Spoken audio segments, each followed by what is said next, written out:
in protection, it'll be a real challenge for us. They do a lot of unconventional things on passing downs, third and medium, third and long. That'll be a real challenge schematically. But then at the end of the day, it still comes down to one-on-one battles and blocking your man. I got a chance to talk to Shane earlier today. He mentioned some of that, like the exotic blitz schemes on Thursday. Like, what do you see? I mean, how exotic are we talking? Like, well, they do a lot of things that are just a little bit unconventional. When they think it's going to be a passing down, usually third and long, at times even on second and long, they'll end up with only two defensive linemen on the field, typically number 91 and 96, who are, I think, the best two pass rushers from the defensive line.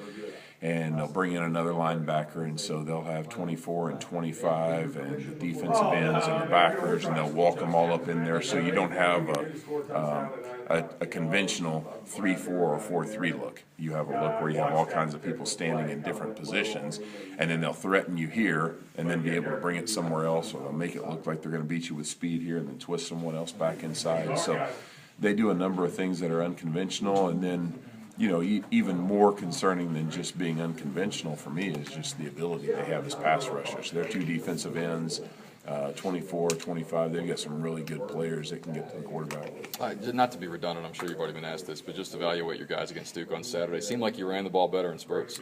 We did, but I feel like we left a lot of yards on the field too. There were times where we got a hat on a hat and got some movement. What I was most pleased with is I thought we took a step forward in terms of playing hard and playing physical, and we finished more blocks than we had at times in the past. Of course, that effort was led by Andrew, who had 20 knockdowns.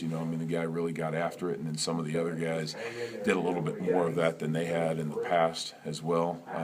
I thought our pass protection was better. I thought we took a step forward in that direction. But the comment I made before was that there were a couple times late in the game where we gave up a couple of pressures that we shouldn't have, I felt like. Typically late in games, you get tired, legs give out, and you get sloppy with your technique, so we really focused on that today. This is obviously a physical style of game you're heading into. Do you kind of enjoy that? I mean, that seems like in your makeup. I really do. I like that kind of challenge. The guys that we're going to be going against are big, strong, physical guys that are going to pose a real challenge for us. So, yeah, it'll be a good one, I think.